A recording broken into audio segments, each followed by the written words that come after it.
Here now, Democratic strategist Harlan Hill, Washington Post columnist Catherine Rampell, and GOP strategist John Burnett. I'm going to go in order.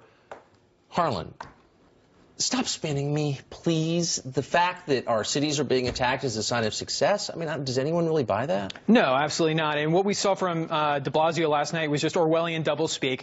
You know, he described what was actually a terrorist attack and refused to call it that.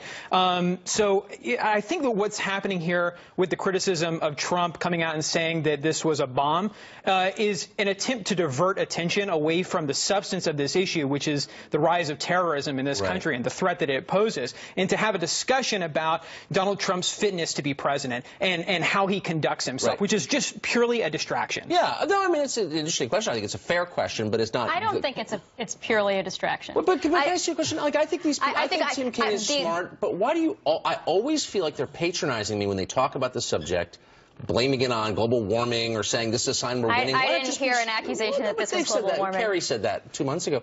Why not just be straight? Do you get the feeling they're not being straight with us every time they talk about this stuff? I mean, I actually didn't find that comment from Tim Kaine all that perplexing. The comments from Bill de Blasio, I agree, were very strange and raised a lot more questions. When you see a bomb go off in Chelsea, do you think, man, we're winning on the battlefield? No, I certainly do not. But to your point about is talking about Donald Trump or Hillary Clinton's fitness to be commander-in-chief relevant? It is absolutely relevant here because you want to be thinking about their fitness for that office in the context of the kinds of issues we face. No, I think it's fair. So, John, I mean, what is it about certain politicians who immediately try to reassure us that what we're seeing and the dots we're connecting are invalid and we're wrong? What's that impulse about? Where's that come from? Well, you know, they're elected officials. They have to make sure that they're instilling confidence, not only in their leadership, but also the fact that we're in a safe America. Yeah. However, you have to call it what it is. A little bit, right? Right. It's an act of terrorism, and it created terror. There's nothing wrong with saying that. However, the investigation has to yield at some point, hopefully in the immediate near future, as to whether or not it's radical Islam or some nut job, as Mayor Giuliani put it. In a wonderful formulation. So everyone jumped all over Trump in the press. You know, he's saying more than he knows. He's over his skis, et cetera, et cetera. I didn't hear anybody say that to Democratic politicians who, in the wake of every police shooting in the last year, made sweeping generalizations about America on the basis of no facts. Why is that? Well, and the reason is because Hillary Clinton loses on the issue of terrorism. She loses on the issue of the economy. And so when there are major events in both of those spaces, whether it's bad economic news or a new terrorist attack, they don't want to have a discussion. The Clinton campaign doesn't want to have a discussion about the substance of the issue, the threat of terrorism, because she's losing on it. Right. When you're talking about substance in policy, she can't win there. So she has to draw this conversation. The comment that you showed from Tim Kaine, as I interpret it, basically just said we need to be focusing our resources on intelligence. I don't understand how that's a distraction. You missed the first part where he said attacks like this are evidence that we're winning on the battlefield, and I just think that's implausible. That's ridiculous. So, but I wonder this.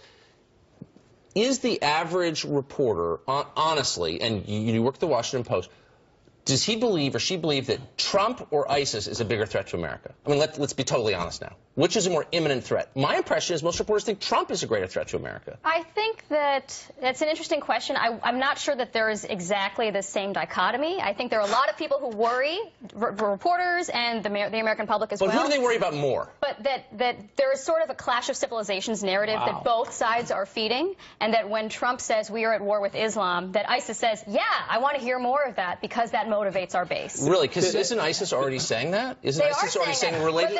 So Trump says, yeah, I'm acknowledging that ISIS is waging a religious war because they say they are. Why does that empower ISIS? Look, because it helps them recruit. Because there are a lot of other Muslims who do not believe that. Oh, so all the radical Muslims are just waiting for Donald Trump's instructions to join ISIS. It's motivating. It's motivating. If they say, yes, the West, you know, then the non-Muslim world does not trust us and sees us broadly as the enemy, not just a small fringe of us, but broadly as the enemy. Yes, that's inspiring. Harlan said, it's a distraction. Why is it a distraction in part? Because Obama wants to increase the Syrian refugee population to 100,000 or more. That is insane. And when you look at what's happening in Europe, in fact, Prime Minister Merkel, her re-election is in jeopardy because they have open borders and they have experienced attacks like they've never experienced before. Why should we have a national referendum on this? It changes everyone's life. Why shouldn't we be able to vote on that?